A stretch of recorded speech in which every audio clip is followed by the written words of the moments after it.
Then we can start.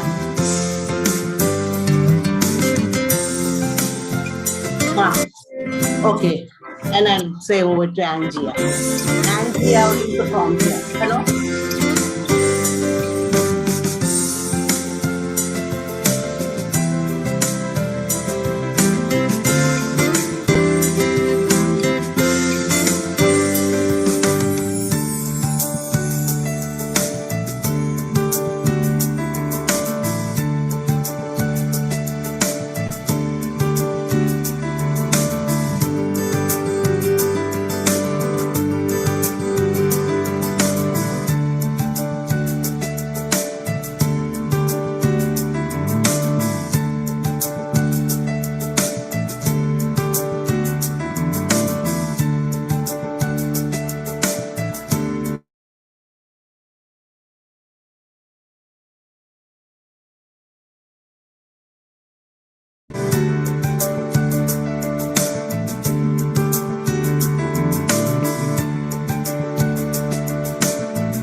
Shall we start?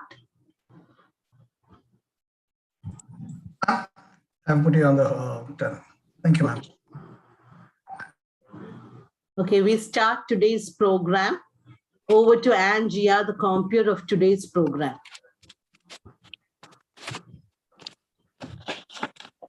A very fine good morning to one and all present here.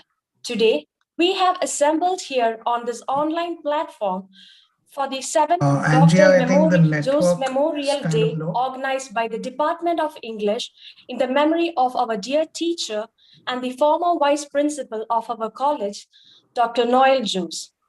We believe that the most befitting way to hold Noel Sir's memory close to our heart forever is by conducting an annual memorial lecture which would benefit the academic community. This year, we are honored to have Dr. Sharon B.S., Assistant Professor, Department of Comparative Literature and India Studies, FLU Hyderabad, as our resource person for the day. Now, let's begin the formal session by invoking the blessing of Almighty. I invite Mr. Bijoy Joseph of First PG English for the prayer song.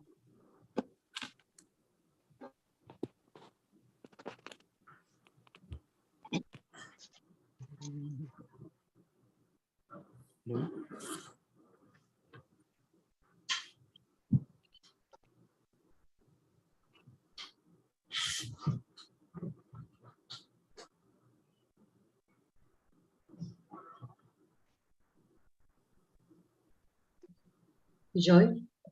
Yes, ma'am. Hello, can you hear? Joy, you're audible. You're audible. Okay. You're audible, Bijoy. Thank you.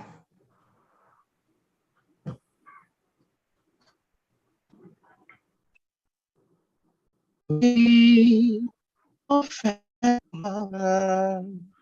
become on bended knee to beg your intercession for peace and unity.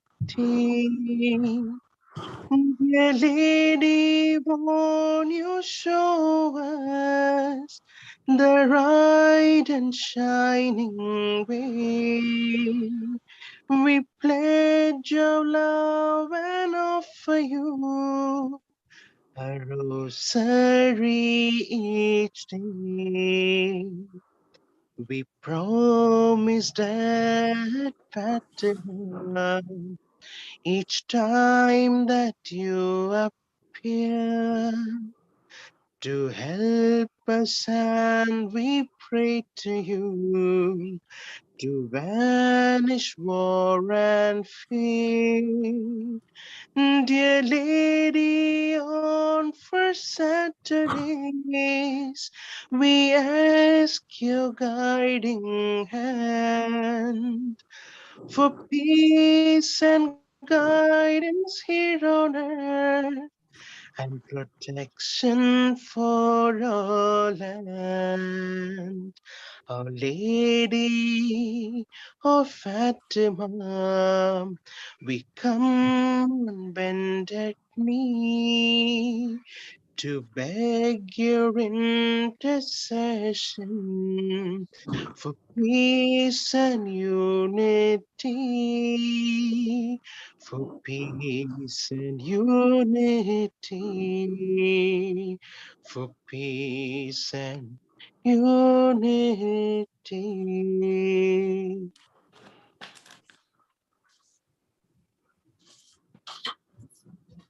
Thank you, Bijoy. Our respected head of the department, Dr. Clara B. Reshma, is the driving force behind all the activities of our department. Clareman's sense of involvement and commitment is what prompts us to rally behind her in all the activities hosted by the department. May I invite Claire ma'am to extend the note of welcome. A very pleasant morning to one and all gathered here. I am here with a sense of pride in this being the 7th Dr. Noel Joe's Memorial Lecture. Dr. Noel, one of our most precious colleagues, left us all devastated with his untimely demise on 5th June 2014. The then head of the department, Dr. Radhika P., rightly said, "Death ends a life, not a relationship." And this idea of the Department of English honoring Noel came into being.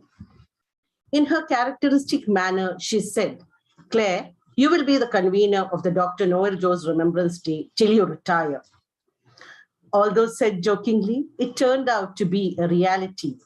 And this year, the year of my retirement, I pass the mantle to Mr. Stanislaus, senior faculty and the organizing secretary of today's program. Now, over to my duty of welcoming you all. I most cordially invite the president of today's national webinar, Dr. P.J. Jojo, our erudite and genial principal. On behalf of Fatima Mother National College, I graciously welcome you, sir, to today's national webinar. Thank you. Next, on behalf of Fatima Mother National College, I thank and welcome our guest of honor, Dr. Sharon B.S., to deliver today's talk, Nation in Literature. Thank you, ma'am, for graciously accepting our invitation and being here with us. Dr. Abhilash Gregory, our pro manager, extends his support in all the endeavors of the college.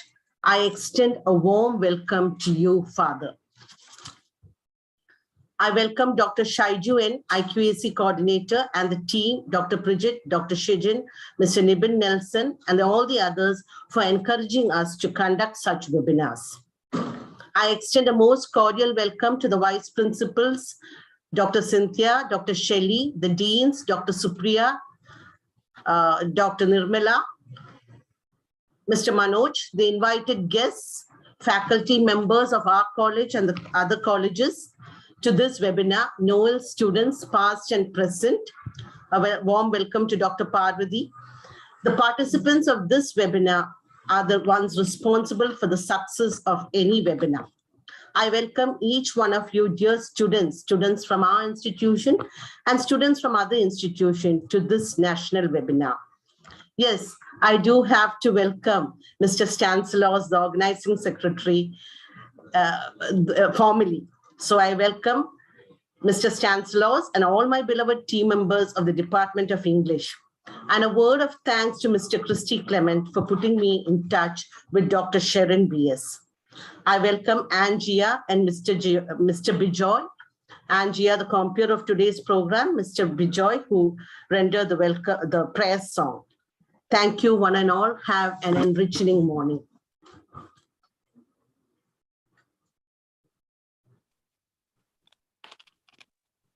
Thank you, Claire ma'am, for your warm welcome note. We are indeed honored to have as our principal, Dr. Jojo PJ, an inspiring teacher and a scholarly professor, a role model for the students of Fatima. I invite Jojo sir for the presidential address.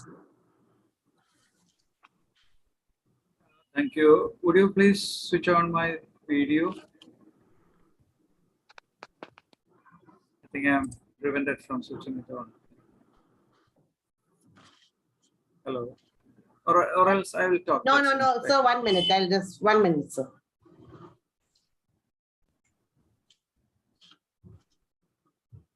It's okay, ma'am. No, sir, 1 minute. Just 1 minute, sir. No, 1 minute. 1 minute.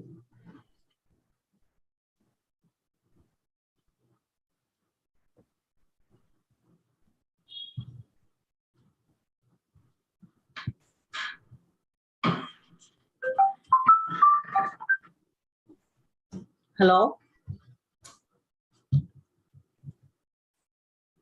ഡിപ്പാർട്ട്മെന്റിൽ അയച്ചത് മെയിലിലുണ്ട് ടീച്ചേഴ്സിന്റെ എല്ലാം panellist ആയതുകൊണ്ട്.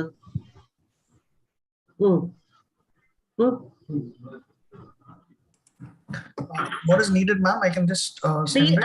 Please on Jojo sir's video. Hello, Nibin. Please on Jojo sir's video.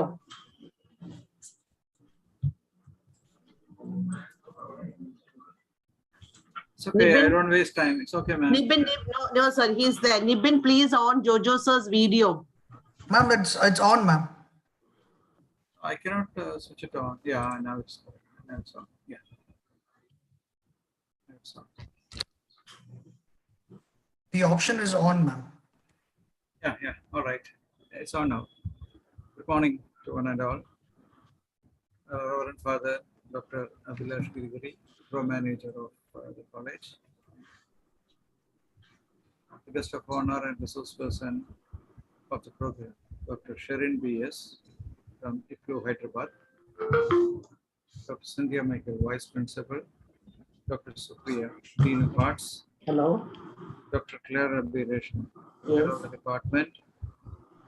Mr. Stanislaus, the Organizing Secretary. Dr. Shaitupian and his team, and all the respected participants and my dear students. We fondly remember Dr. Noel Jose at many occasions. Today, we commemorate him through Dr. Noel Jose Memorial National Webinar 2021 on the topic Nation in Literature. Anyone who has met him at least once will remember him forever. He was truly a gem of a person in every aspect. So gentle, so dainty in his words as well as work. Both of us joined the college in 1993, almost in the same period. Later in 2012, Dr. Noel Jose became the vice principal of the college. He was a mastermind and architect behind our first NAC accreditation. To the students, he was a very dedicated teacher, and to the colleagues, he was a true gentleman of jovial spirits and culture. Dr. Noel was excellent in phonetics and language as well. He enjoyed humor and company of students. As a lieutenant colonel in the Naval NCC, he was very disciplined, meticulous, organized, and exemplary. He was a good musician too. He used to play piano during Christmas and other celebrations organized by the staff of the college. Above all, we were very good friends. We used to talk about the college, the students at large, mostly while we were having tea in the canteen. We have served in many committees together and associations like ICA, Jesus Youth, and the like. On many occasions, Dr. Noel those used to help students at their difficulties. Quoting Psalm 15, he walked blamelessly and did what was right. Indeed, his passing away is an irreparable loss to the college, student community, and to his family as well. On this occasion of his remembrance, I pay homage to Dr. Noel Jose from the bottom of my heart. I appreciate the efforts taken by the Department of English to organize such a befitting webinar on this day. I conclude with greetings of the Independence Day tomorrow. Thank you. Thank you very much.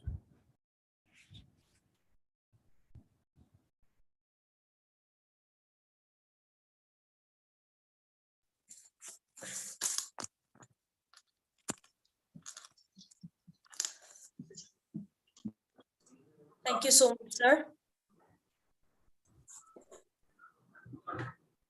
Every speech made by our manager, Reverend Father Dr. Abhilash Gregory, carries a meaningful message for us. Father, we do value your words that our education should be built upon the strong foundations of moral values and sound principles. I most respectfully invite Reverend Father Abhilash Gregory to render the benedictory address.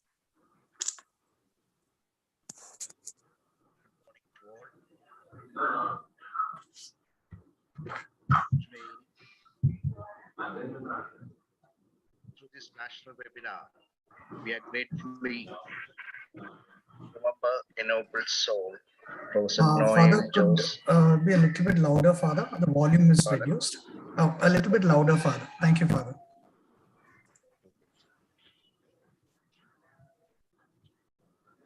Am I audible now? Is it okay? Yes, Father. Yes, Father. Okay. Good morning to all.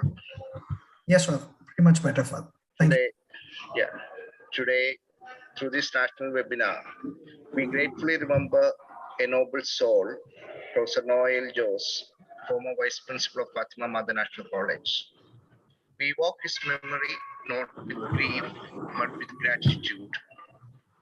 He was a professor with passion and compassion. He had great passion for the subjects he taught and also had a great compassion towards students he trained. He kindled the hearts of the students with knowledge as well as kindness.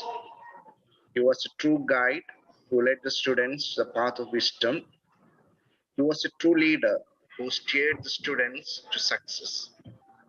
And he was a true human who polished the students to be more humane.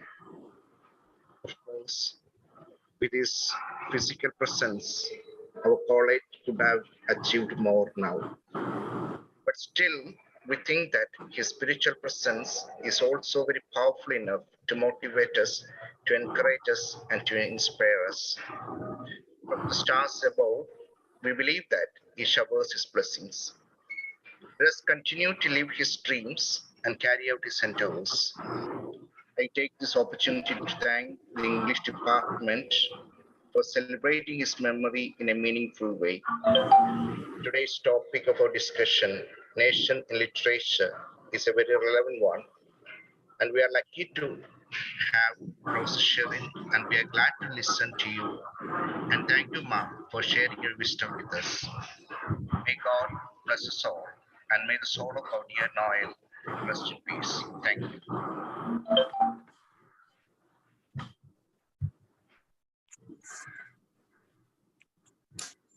Thank you so much, Father.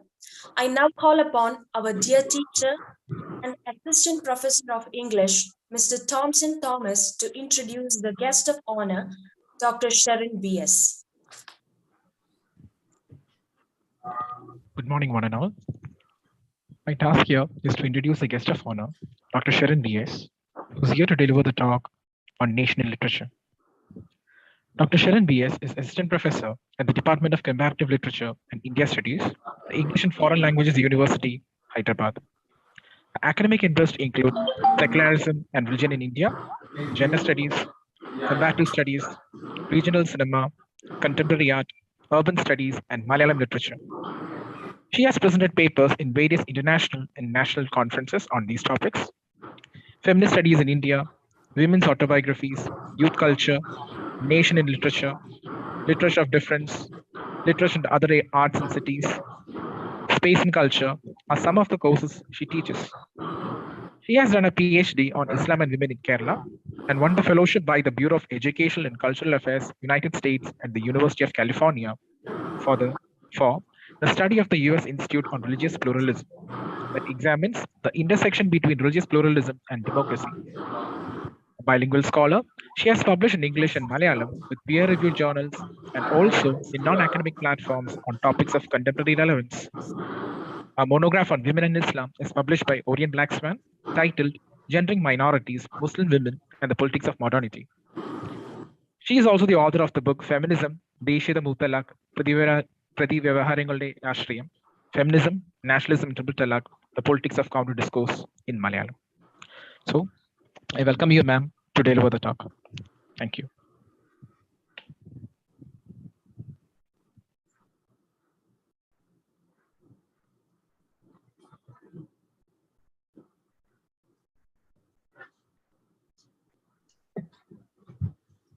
Sharon, ma'am, you may please take over. Thank you. Am I audible? Yes, yes, ma'am. Yes. Mr. Berthuay. Yes, yes, ma'am. Thank you very much. It's a very difficult situation, to connect to people through the virtual meeting. At least we have this to thank, but still, it's a difficult medium. But let us make the best of it first.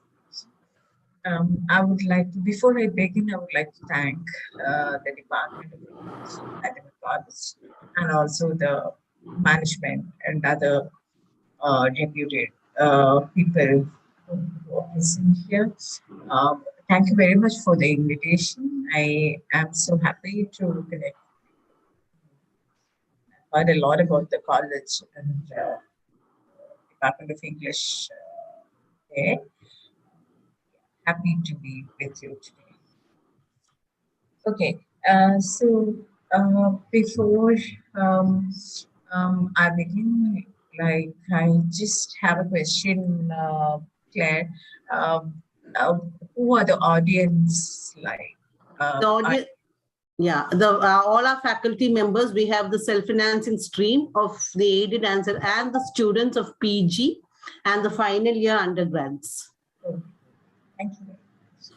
I should have asked earlier itself, but then I remember you mentioned something. Yeah, I just want to know who I'm speaking to. That's why that's another difficulty when we have a virtual interactive medium. I cannot see you, and I can see I'm talking to. Let us, yeah. So today's topic, nation in literature. It's quite interesting that I was looking at the title of your the talk, and then I looked at the name of your college. It says Fatima Mother National College, and tomorrow again is Independence Day, and the question about nation, the ideas related to what constitutes the nation, all these things keep coming up. And it's quite interesting that we have this talk, or rather I would call it a discussion. I would like to listen to you after my presentation, see what you feel about the things I mentioned. So it's quite interesting that we have this discussion today, the idea of nation in literature.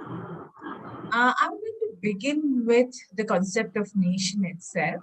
So I'm not talking about something like national narration, something very specific, or probably that's all what I will be able to do in this limited time that we have, is to tell you like how I try to, or how I approach the concept of nation in literature.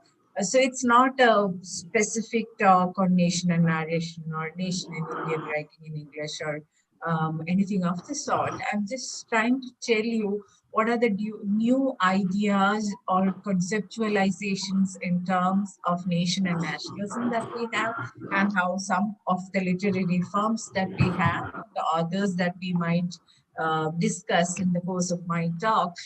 So how they approach the subject. That's the only thing I'm trying to explicate. So, to think about nation, all of you, like especially the PG students and of course the faculty members, all of us would have come across a lot of these writings on imagining the nation. To begin with Anderson's important work, Imagined Communities, a lot of people have attempted to trace the development of modern nation state in culture, in literature, in sociological, historical understanding. So how do we imagine nation? And if we come to people like Eric Hobsbawm, again, there is this argument that or this pertinent question keeps coming up. What comes first? Is the imagination, is it the imagination of nation, or nation and then it is imagined? So is nation something which is imposed from the outside through an imagination? That keeps coming up in people like Hobsbawm. So if you think about Anderson's imagined communities, Anderson, of course, sees this as the imagination of the nation as something outside the nation. And then you use that framework, that structure of the nation on a particular territory, on a particular state of being, and then the nation comes to be. So how does nation come to be? That's a very important question. To kind of like, if we start thinking about it chronologically, I mean, like if we look at works chronologically, thinking about modern nation states, of course, Anderson's work is a very important text which talks about imagined communities, nations as imagined communities. So, according to him, the nation is imagined in a particular form. He brings in a lot of other contexts which make possible this imagination. For instance, he talks about the modern print culture, which brings languages together, or like, which result in the formation of a linguistic community, and then invention of printing press and the the publication, the vigor with which publishing industry developed during the modernity, that resulted in imagining a kind of nationalism or nationality. When he talks about the print culture, he says this. And if we are familiar with the Indian situation, we know colonial modernity is also the type about this excess interest in the printing and the print culture. Almost all linguistic regions had this engagement.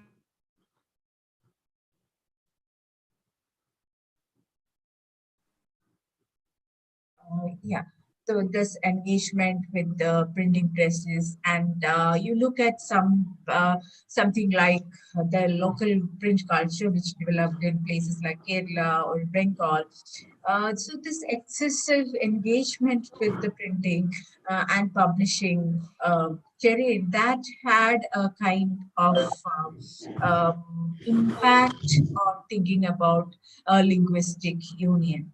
So in that sense, we are also talking about linguistic nationalism. In India, like linguistic nationalism has a very significant role to play. The most recent example probably would be the formation of the state of Telangana, So where like, in India, the states are divided according to languages, different languages. So in Malayalam, like Kerala and Malayalam, or Tamil Nadu and Tamil, earlier we had Andhra Pradesh, which is now divided into two states, Andhra Pradesh and Telangana.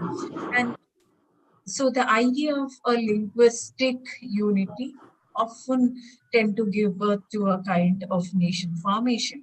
And in the case of Europe, this is quite significant because most of the nation states in Europe, they are like tied together in the context of one language.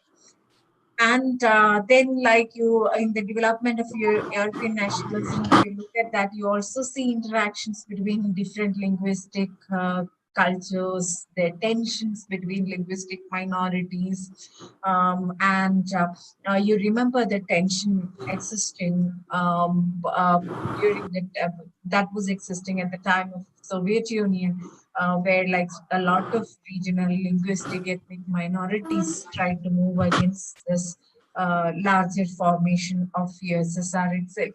So nation, along with the birth of nation state, probably we should also say that there was a tension in this whole idea of nation itself. There had always been minorities who wanted to move away from this all-encompassing conception of one national, unity, or whatever. So the larger frame of the nation. So these internal tensions also have come, have made their impact in literature. If you look at, for instance, theoretical concepts like I'm sure you would have looked at Deleuze and Godard's work on minor literature, the idea of minor uh, writings. So what is minor literature in terms of the larger frame of a national literature? So in India, when we think about the national literature, what will we call as the national writing or the literature of the nation? Is there anything of that sort possible? And there is a lot of critical understanding, there is a lot of critical writing on this particular area, how nation is constituted in literature. If you look at the 1920s, 1930s, I hope you are all familiar with the image of Bharat Mata coming up in the literatures of the time in Bengali drama. And then this particular figure becomes a kind of representative figure that binds the different communities, the different regions, different territories of this nation together. So from that literary imagination, if you move on, you see a lot of this idea of nation coming up. And of course, if you are familiar with postmodern writing, people like Rushdie, obviously is trying to interrogate this idea of nation and trying to present a different kind of destiny for the nation. You know, the perforated screen through which the Midnight Children presents the nation in its, how would you put it, like, the divided assemblage that you can call the nation, that nation which itself is like broken into pieces, what you see in bits and pieces. That's also the idea of the new nation. So literature is consciously, continuously engaged with this idea of nation, how nation is imagined, how you place yourself in the nation. So if in the period of colonial modernity, what you see is the construction of the nation and the claiming of the nation. In the current phase, what you see is a kind of like approach towards the nation from a very different angle. So maybe like for a little bit, I will talk about this nation's construction in literature during the period of colonial modernity, specifically looking at a few writings and literature, mostly focusing on the example of Kerala and Bengal. And then I'll come to the current moment about the idea of nation itself. I would like to call this, along with many others, a post-national phase where we don't specifically think about geographical boundaries and territories anymore, and we live in a larger kind of situation. Yeah, so if you look at the writings, the literature in Bengal in early 20th century, late 19th century, you see a particular kind of Indian identity emerging in these writings. And again, people who have looked into Indian literature and Indian culture of the time, you know how the Bhadralok image, the image of the middle class, upper caste Hindu, takes over as the representative face of Indian nation at that point. So the Bengali Bhadralok, the English educated, but at the same time somebody who has the idea of a particular heritage of India in mind, something Parcha Chatterjee would call as the spiritual interior versus the ghar bahar, the inside-outside dichotomy that keeps coming up here. So there is a spiritual inside, the interior of the nation versus the exterior terrain, which has to deal with colonial modernity. That is the world where there are British, there are outsiders, there is English language, etc. So in this tension keeps coming up a lot in the literature of the time. Tagore's important work, Home and the World, is which later is made into a movie by Satyajit Ray. It's a very important work here, which talks about this tension between English and Indian. Most of you, I don't know if you're familiar with this work, but it's like, you know, it's a text which gets into the literature syllabi in many institutions. So I hope you're familiar with this work. So you have a heroine who's married to a man who's English educated, who belongs to the elite Bengali upper caste identity, and then he is English educated. He wants his wife to be modern, and he keeps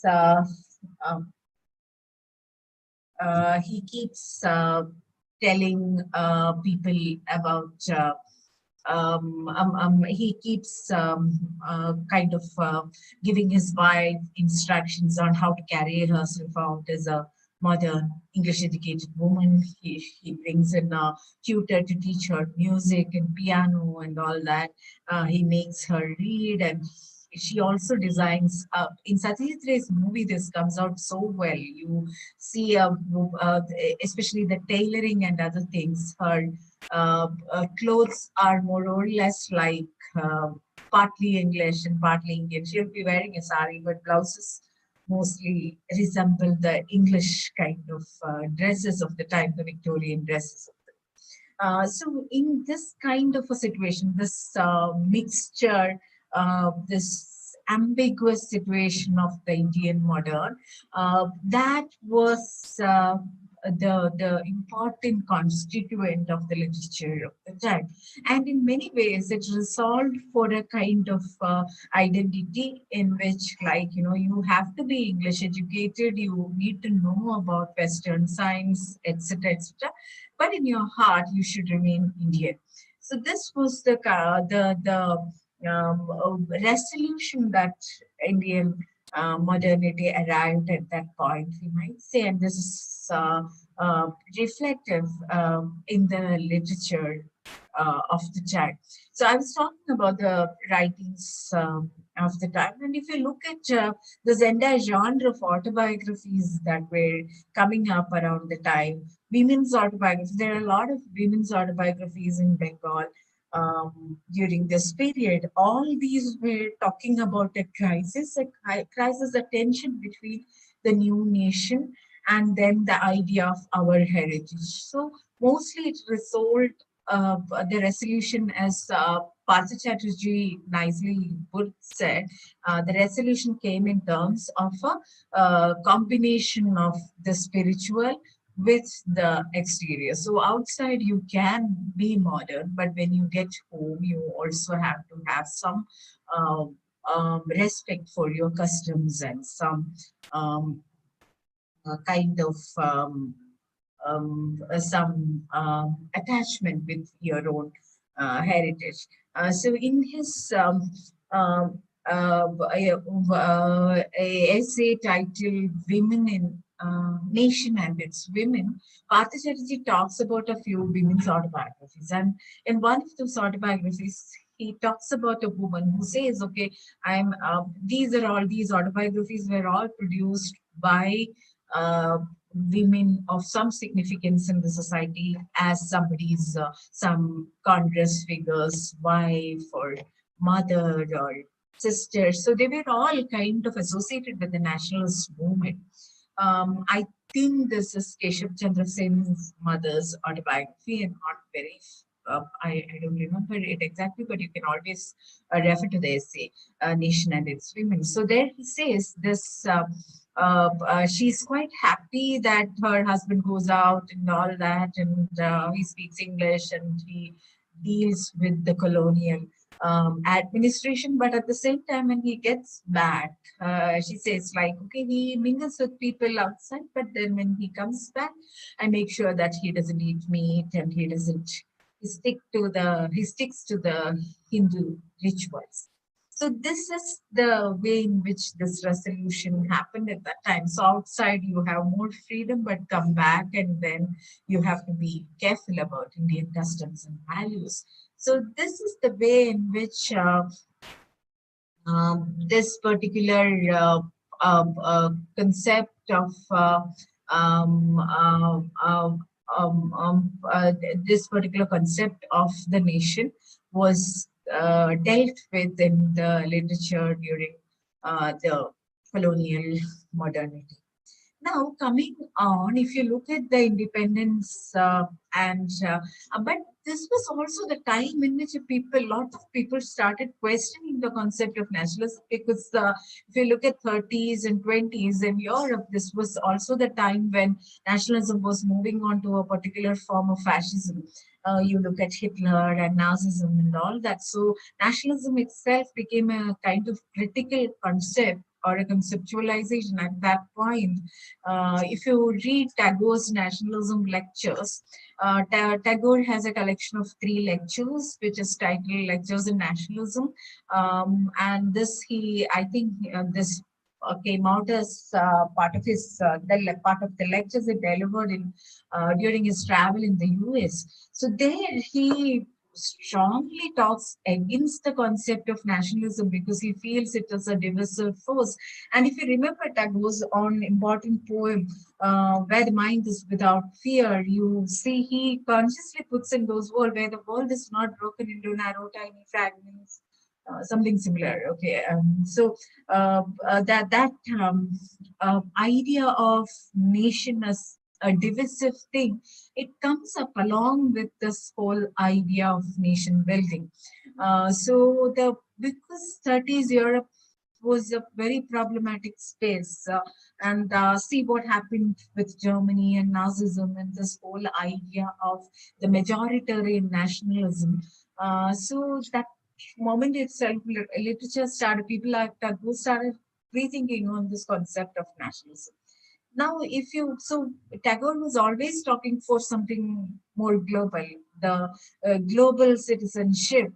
You remember the Malayalam poem Logame Taravada Tanikkidan Muzhukku? So it's like the Logame Taravada concept, which comes up around the 30s all over India in literature.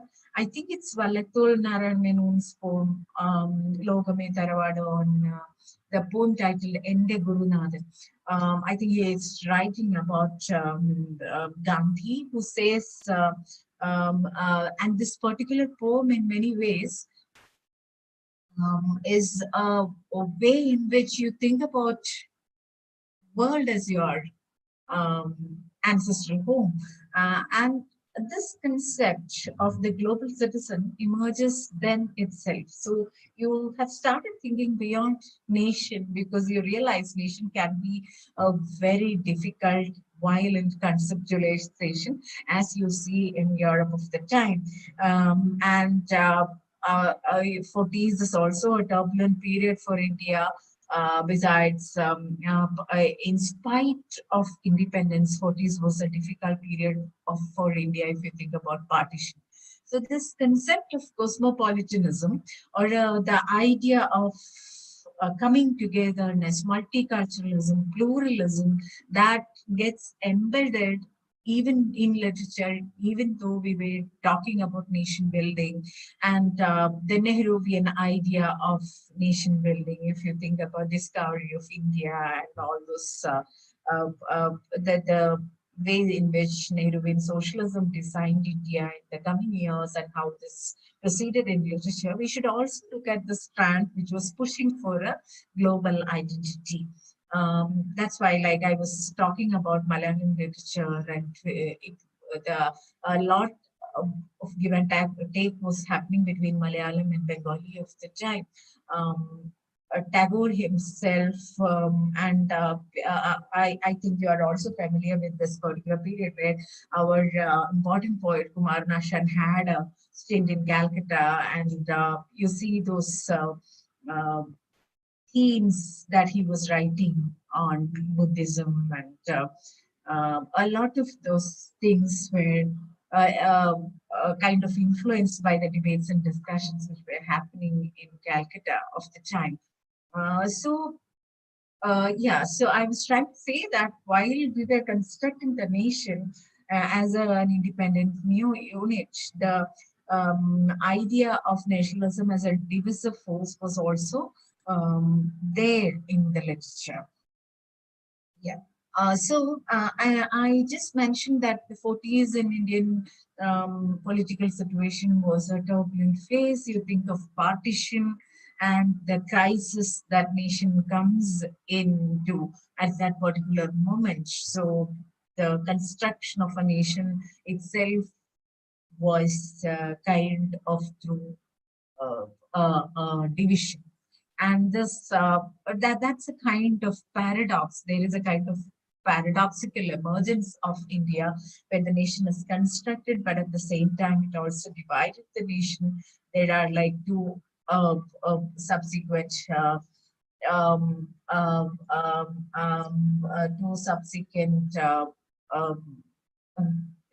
nationalities emerge. And then, like, the more we thought about unity, the more divided it seems in terms of religion, in terms of regionalities. And the the construction of the nation also had a lot of difficult, tragic kind of situations attached to it. The partition, then the police action in Hyderabad, all those tensions were there. In Kerala, there was some turbulence. So this particular moment in literature, if you see how the partition violence was recorded in literature, if you look at Mando's writings or a lot of other people who were writing during the time about the partition violence, and how the nation itself became kind of the figurative representation of the nation as a torn, bleeding woman. It comes up in literature during partition. But the next couple of years, mostly it was also a search for nation in terms of our relationship, our associations with nation. This was also the time in which a lot of writings in English came up. Many of you must be doing this course, Indian literature in English, and how the idea of India is dealt with here. Our own tensions, existential crisis, identity experiments, feminism or gender emerging as a terrain, as a domain, as an important domain. All these in literature, all these happening in the next couple of years.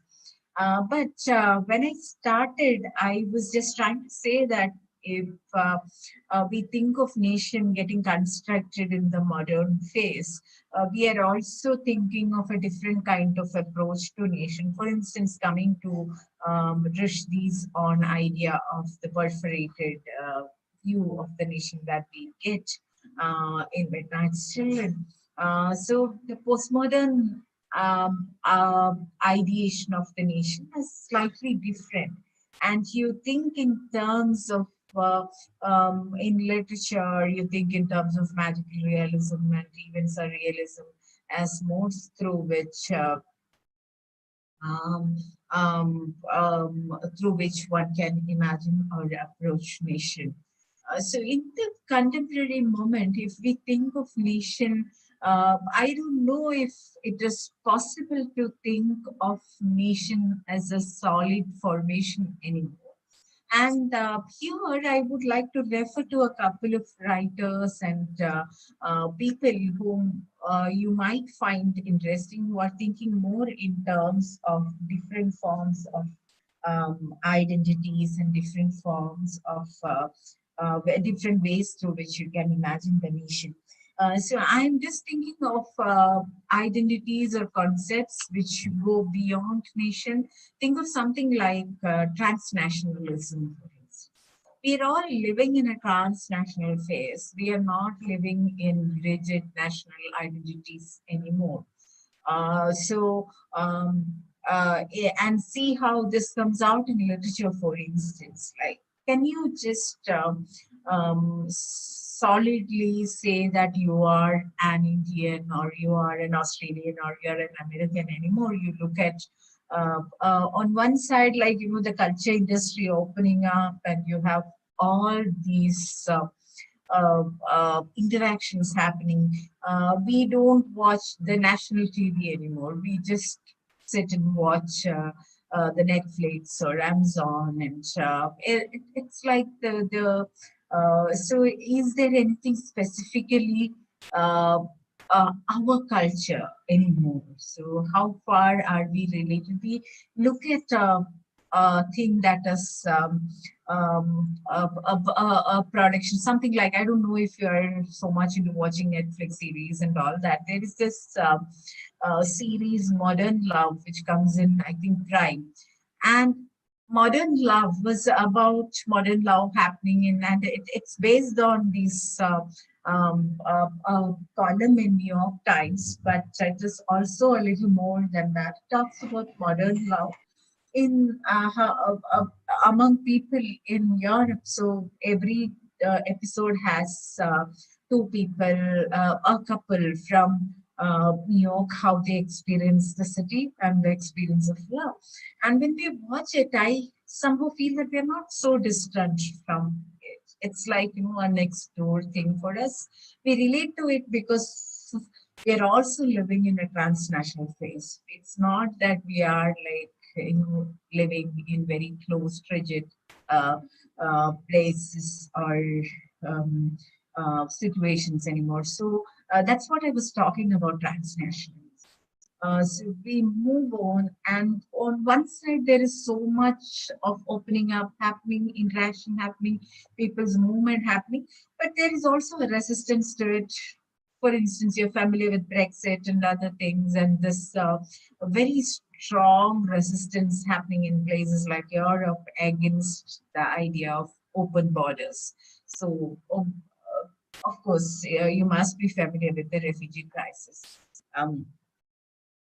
So that idea of transnationalism, how, like, where we are going on to, what is the kind of identity we can imagine in literature and cinema, this keeps coming up. If you look at the movie Terminal, for instance, the Tom Hanks movie, you have somebody landing in an airport, and then once you land, your country gets dissolved due to a military coup. You cannot come out of the airport. And this cultural theorist Saskia Sasson, she talks about airport, or as a place which is somewhere like, an in-between space. You don't have a national identity inside an international airport. You just land there. So you have left a nation behind, and you haven't entered the other nation. So what is your identity inside an airport, an international airport? You are somewhere in the border, you cannot claim this. And the movie Terminal brings that out so much. And that is the plight of the contemporary man or human being, I would say. Because you are in between kind of a situation. On one side, there is so much of clamor for national identity, nation's heritage, nation's culture, etc., etc., which is very right wing to an extent, and this is quite obvious in Europe. And then on the other side, there is this fluid like existence of human beings, living nation. And when I say transnational identity, I'm not just talking about people who just go to other places to visit or work. Think about the identity of a refugee. In this context, I just want to talk about this particular poet, Raul Zurita. Raul Zurita is a Chilean poet living in America, I think.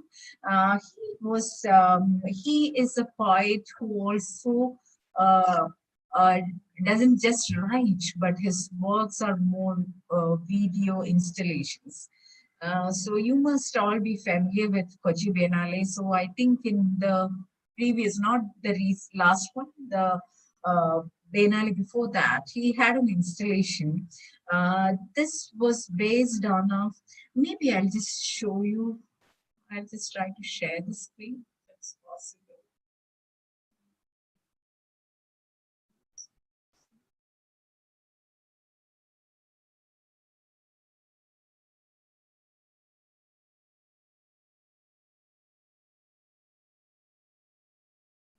We see if it is coming up. Please tell me if you can see this.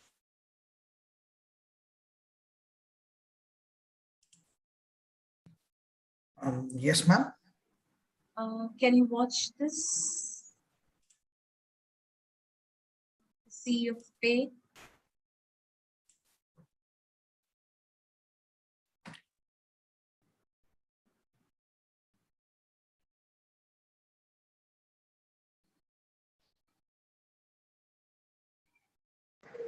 Yes, we can see.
I hope you could watch it.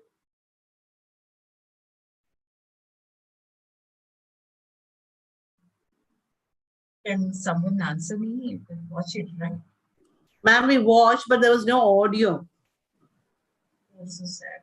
But then, like, the audio was, he was speaking in Spanish and the subtitle Okay. was coming in English. So, Yeah. We saw the subtitles. I just wanted to keep you appraised. so sorry, I should have checked them out. That's okay. Okay. So now you look at this poem, it's also a video installation. It's called The Sea of Pain. Raul Sarita is a wonderful poet, but then he always juxtaposes his poetry with the visual. And he likes to, he thinks that there is no difference between the poetic language and the visual. And here, the poem is actually the installation is. I don't know. Some of you would have watched this installation in Kochi Biennale. This was 2008 one, 18 one, I think, or 16. I'm not very sure. So what happened? What you see is a huge tank of seawater, and you are made to walk through it. On the left side, in panels, you see lines of this poem, The Sea of Pain. So you would have noticed those panels, huge panels on the left, which says, will you ever come back? Never, never, never. So this is the plight of the destiny. And then at the end, as you cross the sea of pain, you are made to walk through. The audience, the spectator is participating in this. It's in that sense, it is conceptual art. Like, you also take part in the construction of this artwork. So you walk through this water, and then you reach the end and you see this boy and a boy's picture, the Syrian boy who drowned in the sea in this attempt to cross the sea and reach Europe during the Syrian turmoil. So this particular poem, it's like, it's shocking because it's also, in one way, it is talking about the unevenness of power in this world. It's also painful, see, because we keep dreaming about like crossing this and reaching the other edge, but there is so much of resistance to your entry into this particular space from other places. So this poem, the identity of the refugee, how it is represented there, and what is the struggle of the refugee to relocate oneself. So the poem is not just asking, not just a poem about the journey. It also makes you think about, why are they moving? Why are they leaving behind their land? There are so many other questions that we need to ask along with this. What happened in Syria? Like, why this massive destruction there? Who gives the power to other people to get into this country and destroy its peace and whatever? So this, the poem is also raising a lot of questions about the geopolitical unevenness of power and issues related to that. And then this whole question about, so a refugee is not somebody who's just leaving one's nation and trying to go elsewhere. It's also something that we all need to address and answer: who creates a refugee? I think Adichie also has a very important poem in this regard, where she talks about this brown woman in Europe and the experience about that. Yeah. So this kind of engagement with the transnational identity, this keeps coming up in many of the writings of the time. So that's why I said uh, uh, uh, uh, that's why I said this is not just about um, leaving one country and going into another nation. And there is also another poem that I want you to look at. This is again by the a Palestinian poet, Darwish. Mahmoud Darwish, you would have heard about him, who passed away in 2008. He writes this poem titled ID Card, the identity card. It's not too long. I can read it out for you. So it says, I'm an Arab. My ID card number is 50,000. My children, 8. And the 9th is coming after the summer. Are you angry? Write down, I'm an Arab. I work with my toiling comrades in a quarry. My children are 8, and out of the rocks I draw their bread, clothing, and writing paper. I do not beg for charity at your door, nor do I go in at your doorstep tiles. Does that anger you? Write down, I am an Arab, a name without a title, patient in a country where everything lives on flared up anger. My roots took firm hold before the birth of time, before the beginning of the ages, before the cypress and olives, before the growth of pastures.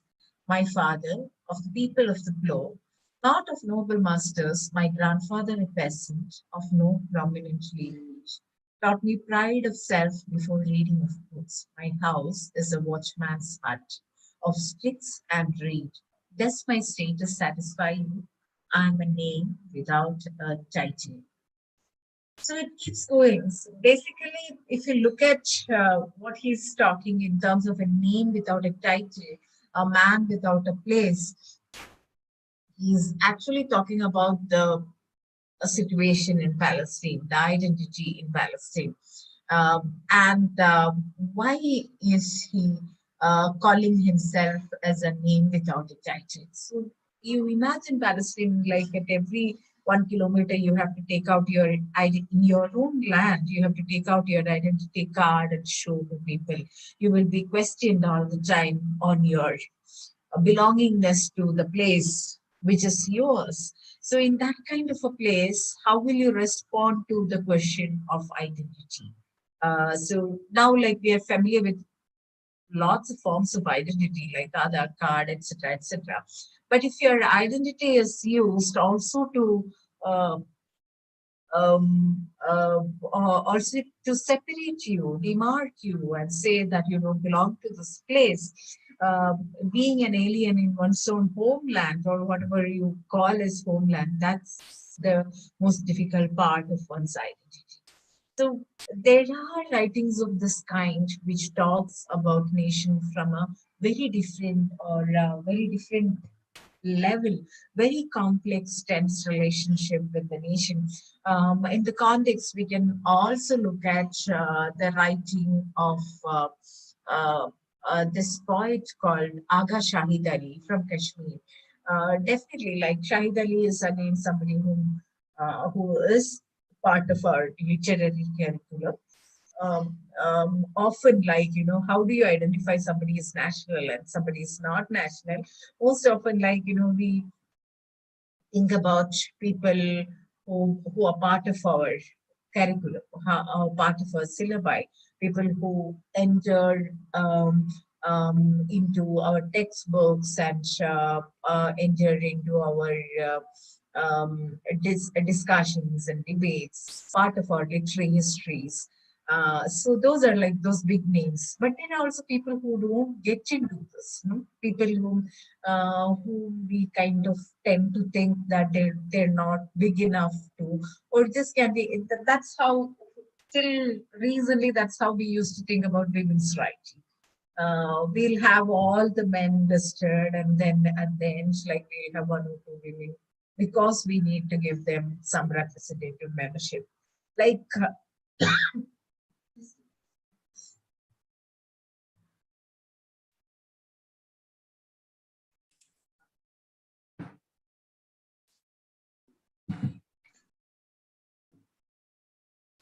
like we think in terms of Dalit writings, for instance, like, we have Indian writing in English, we have English literature, blah, blah, and all. Ma'am, you want to get on to the question Q&A? Pardon?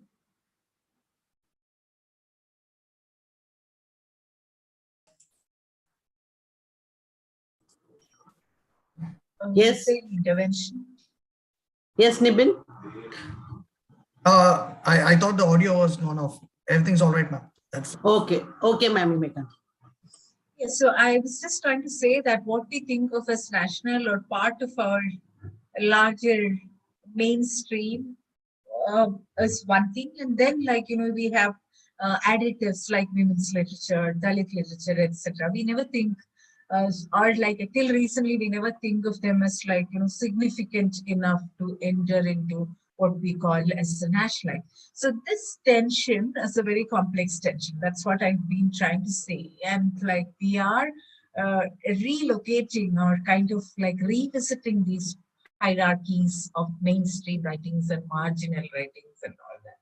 So in the in this new format, the questions will all come from what we used to call as the marginalized at some point, women, or in terms of Dalit writings, in terms of sexual minorities. You look at Arundhati Roy's latest work, The Kingdom of what's the title? Kingdom of yeah, so where you come across a person from the a transgender representing the narrator. So these are the ways through which you kind of question this hierarchy of the mainstream national and place something different, something that concerns marginalized identity. You think about S. Joseph's own poem, S. Joseph, the important poet from Kerala, his poem again titled Identity Card, like Darwish's ID card, where he talks about the experience of a Dalit boy in a classroom. And then he says, this is how, we experience the idea of love. So these are some ways in which we revisit this question of love and relocate the question of a national. So I was talking about this poet from Kashmir, Aga Shahid Ali.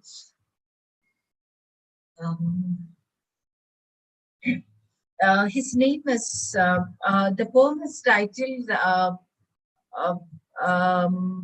Farewell, and the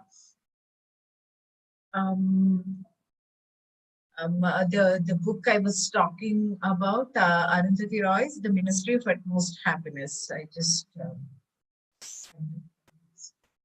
yeah, so I was talking about, I'm just trying to make you listen to a few lines from Aga Shahid Ali's poem. It's titled Farewell, where he's talking about, so Shahid Ali is a poet who lived in New York, in the West for a long time, and who had to leave behind Kashmir because of all the turmoil in Kashmir. So in this particular poem, there are a few lines, I can just read a couple of those for you. At a certain point, I lost track of you. They make a desolation and call it peace. When you left, even the stones were buried. The defenseless would have no weapons. So at a certain point, I lost track of you. They make a desolation and call it peace. So they make a desolation and call it peace. So we often hear everything is peaceful, etc., etc. So somebody from Kashmir tells us they make a desolation and they call it peace. And then a little longer in the poem, there is this line. It says, "My memory is again in the way of your history. Army convoys all night like desert caravans. In the smoking oil of dimmed headlights, time dissolved all winter its crushed fennel. Why, we can't ask them, are you done with the world?" And so in this poem, there is as a refrain, it keeps coming up, my memory comes in the way of your history. And there is a wonderful, imagination where he says, in this country, we step out with doors in our arms. Children run out with windows in their arms. You drag it behind you in the corridors. If the switch is pulled, you will be thrown from everything. So your history gets in the way of my memory. So now look at this. They're talking about a place where you go out with doors in your arm. If you watched the movie Haider, you would come across a similar experience. You're stopped at every point. You say you belong to the place. You're going home, but you need to enter and exit doors. Always presenting yourself for a for an examination by the army, like you have to show your identity card, tell your identity constantly. So this keeps coming up in the experience of being somebody who lives in Kashmir. So that's why, like, it's like you walk with a door in your hand. You just get in, get out, get in, get out. And the trauma, um, there are a lot of these psychoanalysts who work in Kashmir who say, like, when you support these people who have gone through trauma, like they won't just get in through a door. They need to be, like, asked, what's your name? Go in or show your identity card. This becomes a part of your experience. So these kind of experiences and your relationship with nation, how troubled it can be, that also reflects in literature of the time. So maybe this is where, like, and this is probably where I think I would like to stop by asking a couple of questions, like what are the ways in which one can relate to the nation in the contemporary day? Is it just a moment in which, like, you think in terms of a unity in a larger kind of diversity format? Or is it also a time for us to rethink about literature in most uh, interesting ways, a way through which we need to address these differences, address these peculiar kind of experiences, more in terms of transnational identities. Like, how does somebody who lives outside imagine India? Is it just with a nostalgia, or, like, so that phase of nostalgia for your homeland, is it over? Is it something more now? Something more in terms of a fluid kind of identity? Are we talking about that? Yeah, so I will stop here, and then maybe I'll answer a couple of questions. Thank you so much, ma'am, for your enlightenment on different ways in which nation gets conceptualized in literature. Now we move on to the interactive section. Tom sir to take over the section.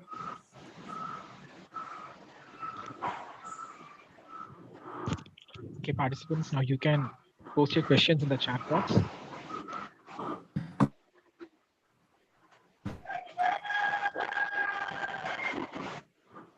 And students who wants to ask questions can raise their hands, or you can type the questions in Q&A form.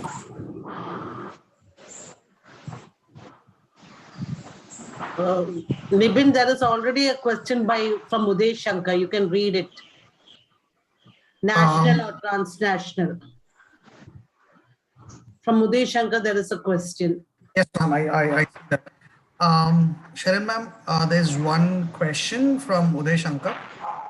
National or transnational? The fact is one cannot wipe out the nation. Nation is the largest human identity that we can address in the present day scenario. If someday we become more egalitarian, then and only we can find loosening our borders. So you have any take on that, ma'am? More than a question, I think it's a statement that's made. It's in the chat now. Yeah, I couldn't locate this question, but I heard you. Fine, it's a statement, so I don't think that statement needs a kind of answer from my perspective. I was just trying to present my views on it. So I'm trying to say this is like, this is how we are and where we are. So no comments. One more question, ma'am, from Uday Shankar itself. Kindly throw some light on the concept of Bharat as a cultural nation.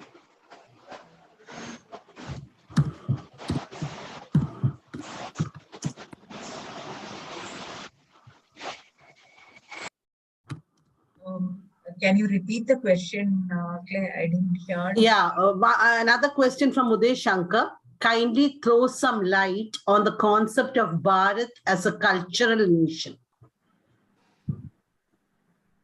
I would like an explanation from him, asking what he means by cultural nation, and then I will respond.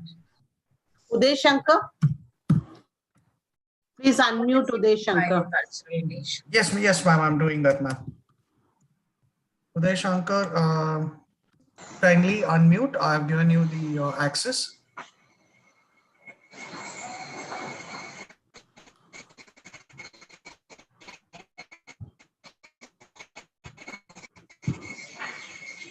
Uday Shankar.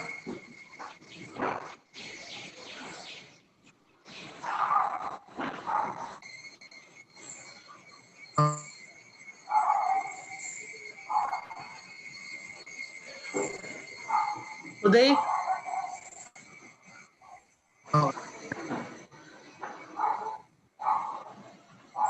The first one is Clinza John. The current concept of nation in India is becoming discriminatory, not democratic. What is your reaction on this, ma'am? Okay, so this question on cultural nationalism in India, is it asked by a student or student? It's a student, ma'am. It's a student. Okay. So I'm just saying, like, we have this concept of, I don't know what he meant by cultural nation, but there is this idea of cultural nationalism that all nations are formed based on a shared culture. So you have, for instance, so I would say all, to an extent, all nations believe in that. It's not just India is based on a particular form of nationalism. You go to Latin America, all these countries claim a shared national culture. So when I say we are in a post-national phase, I am also talking more in terms of a fluid kind of existence, where it is not just like the idea of a rigid, hard and fast idea of culture. For me, it's an obsolete thing. There is no one culture that would make a nation, I would say. Rather, it would be more of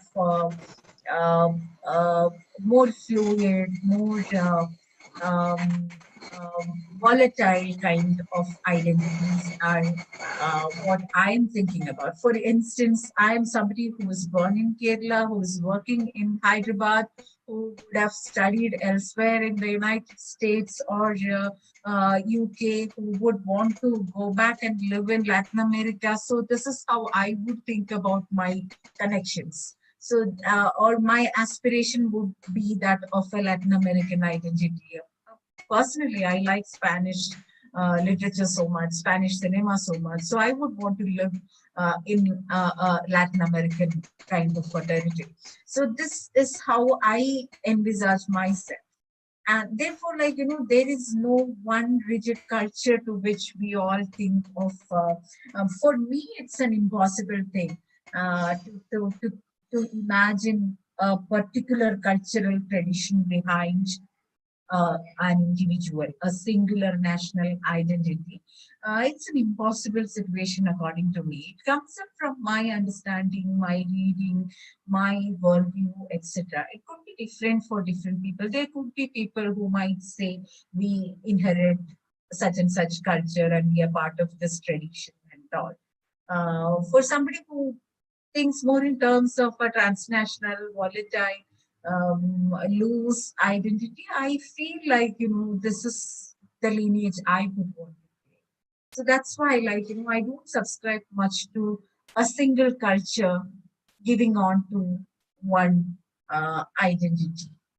Or even this idea of a singular form of culture, rigid form of a culture, for me, it's very difficult to think about. I am a comparative literature person and we think more in terms of plurality, plural formations, plural identities. That's what my discipline also demands from me. Yeah, so I hope I addressed that question. Um, then there was something else. Somebody was talking about discriminatory. Yeah, so this again, I was reading about S. Joseph's poem. I was talking to you about this question of identity. I think it must be prescribed for this college students in Kerala. In S. Joseph's poem, he talks about this experience of love a student goes through in college. Is it a poem that you're all familiar with? Yes or no? Identity Yes, card, ma'am. Some are familiar. some of it. Okay, so uh, yeah, so let me just the poem is about a boy and a girl meeting in a classroom. And then he is a Christian boy, she is a Hindu girl, and they sit together in class and they share their lunch. And there are these beautiful lines of romance in the poem where he says, like, in her uh, lunch box, our hands merge, or something similar. Okay, these are not the exact words. But in the end, one day the girl comes and gives him his identity card and says, "Your stipend, the list of your uh, scholarship from the government is given here in Reading," which we all know is also uh, a way in which the what we call SCST students get support from the government. But the poem actually brings out a very difficult kind of a situation, because this support that the government gives is in many ways work as a discriminatory factor for the students, because it is also demarcating one's identity as somebody who belongs to a backward community. And then so the discrimination is not happening in an uneducated uh, uh, some remote village or any place. It is happening in a modern educational institution. It's happening in a place where we think there is no discrimination. We tend to say this often, right? As teachers, as students, we keep saying there is no discrimination here. We treat everyone equally. But there are very subtle ways in which modern institutions practice discrimination. And Joseph, through this poem, is talking about this paradox of modernity by showing, like, caste markation in your identity card, how painful an experience that can be for a student. And therefore, when we say institutionalized casteism, we are not talking about somebody asking to go through a very pre-modern experience of casteism, about like untouchability and all. There are very modern, sophisticated ways of casteism that is inbuilt in our institutions. So probably we need to address that. And these writers, many of the modern Dalit writers are trying to address that question. They're not talking about the pre-modern untouchability. They're talking about the refined modern forms of casteism that are built into our institutions. Yeah, I was just trying to address the question of discrimination. There are two more questions, ma'am. Yeah, somebody's asked a question on the volatile and fluid culture and transnational. The Yeah. question indigenous and subnational groups. Yes, so probably that is what I was also trying to talk about when we say subnational, when we say, for instance, think about n number of tribes in the northeastern part of India. How do they think of Indian heritage if we think that all of us are descendant of a singular Unitarian form of culture? If that's the case, then how can we think about these numerous people, these indigenous groups? Myself as a Malayali, or somebody who belongs to Kerala, or somebody who's belonged to Kashmir, how will we kind of formulate a singular notion of culture?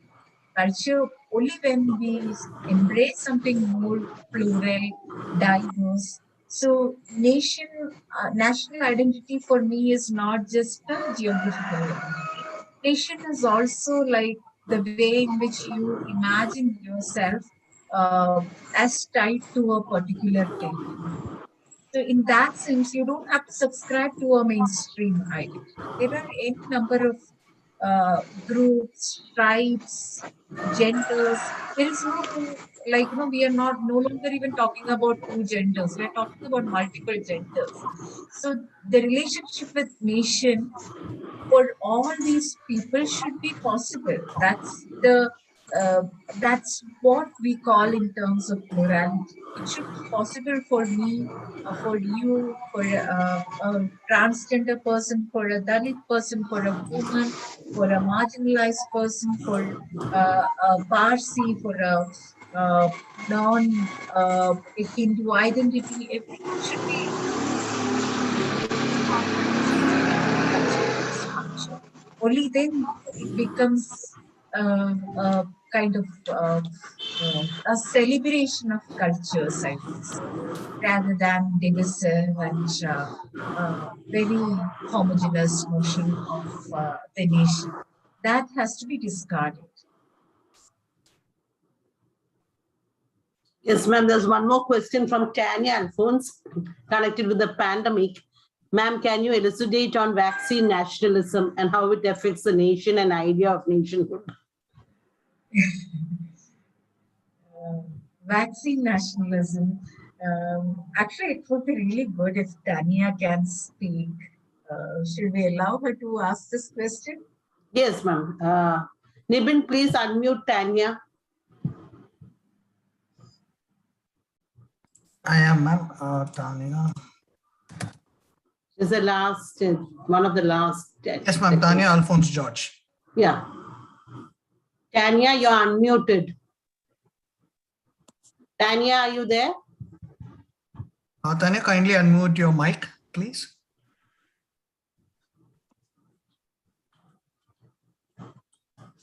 Hello, ma'am. Am I audible? Yes, yes, Tanya, you are. Thank you. So I wanted to ask you on what vaccine nationalism is and how it affects the nations as such. When you showed me the video about the child trying to get to another nation to have an identity as such, it resonated with me, the idea of vaccines, which has been hoarded and kept away from the minorities and people as such. So I wanted to ask you as such,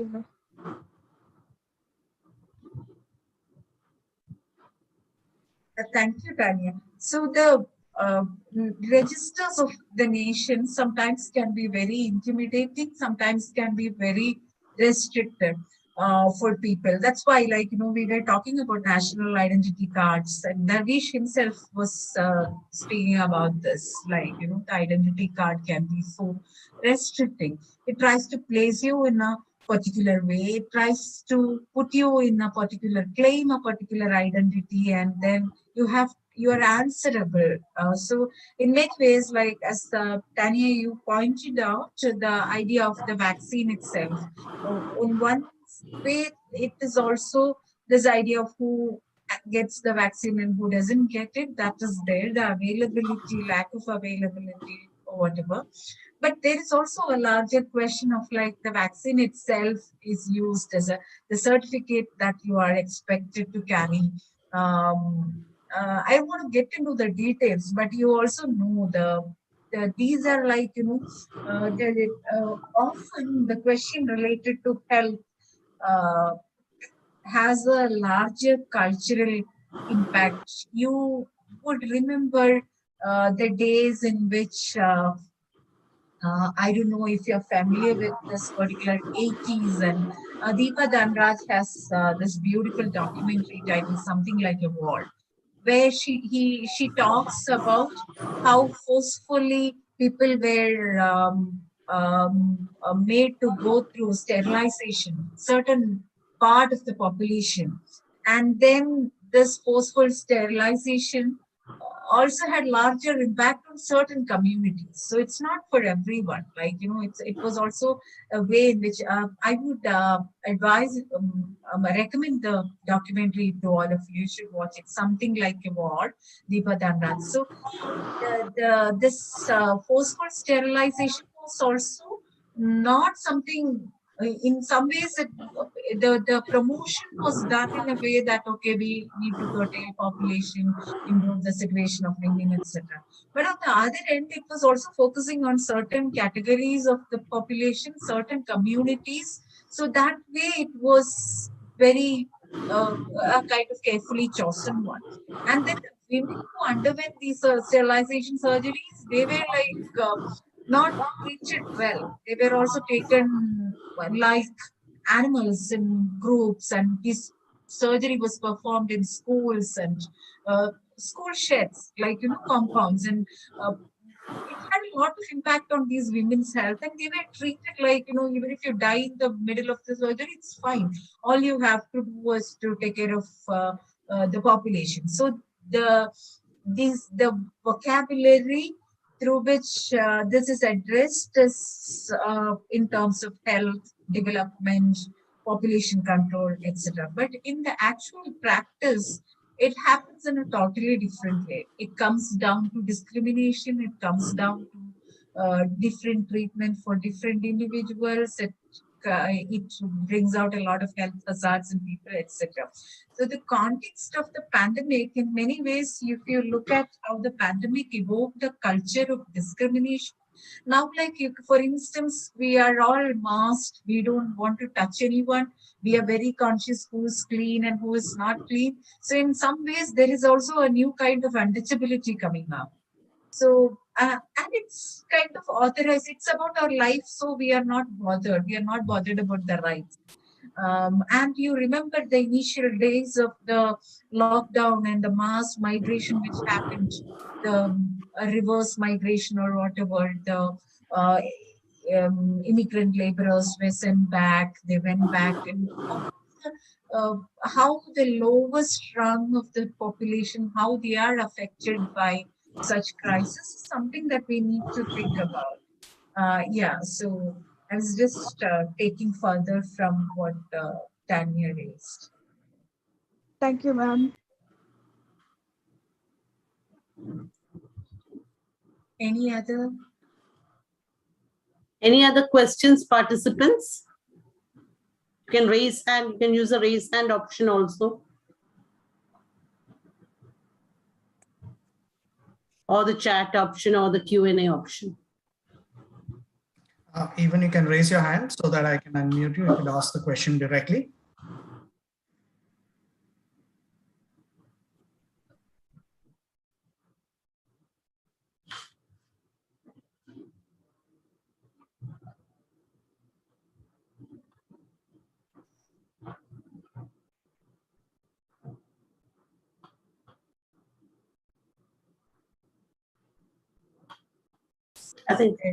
I think that I would like to thank you all. I enjoyed being with you, and thanks very much. You can be in touch. My email is sharinbs@gmail.com if you have anything to ask me, or if any of you are planning to visit the site, come to the library or something, you can always write to me. so, ma'am, we have an official vote of thanks by the organizing secretary of today's program, that is Mrs. Chancellor. So, Nibin? Yes, ma'am, I've asked him to unmute, ma'am.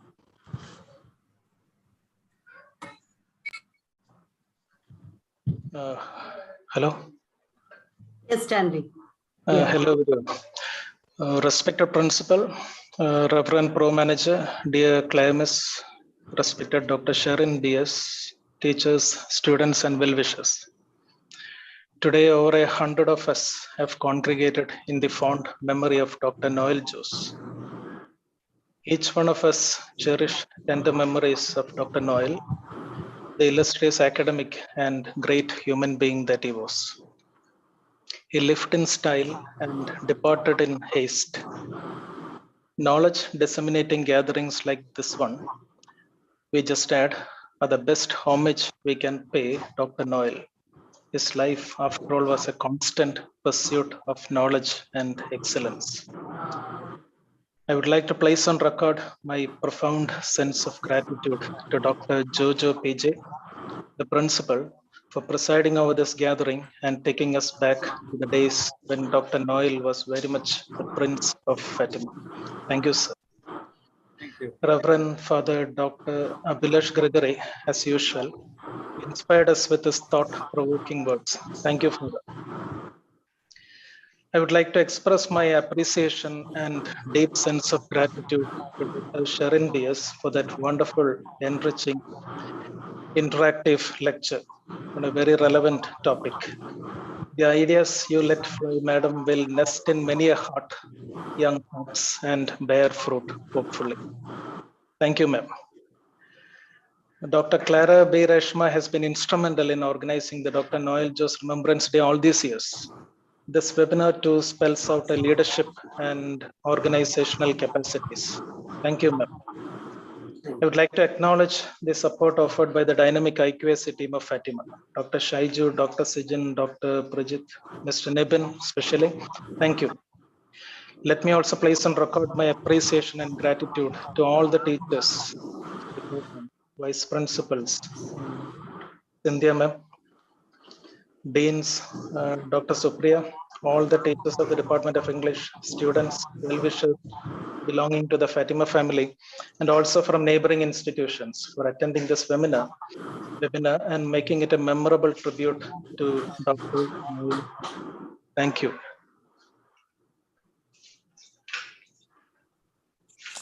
Thank you, sir. Now we have come to the end of the program, and I thank you all for your participation and meaningful interaction, which made the session fruitful. We wind up the program once again, paying our homage to the precious memory of our dear Noel, sir. Thank you, one and all. Thank you very much. And I really wanted to mention this. This is a wonderful way of paying homage to a person, somebody who was so much invested in intellectual activities. Yeah, it's such a thoughtful thing. My appreciation. And thank you very much for making me a part of that. Thank you, ma'am. Thank you so much, ma'am. Okay.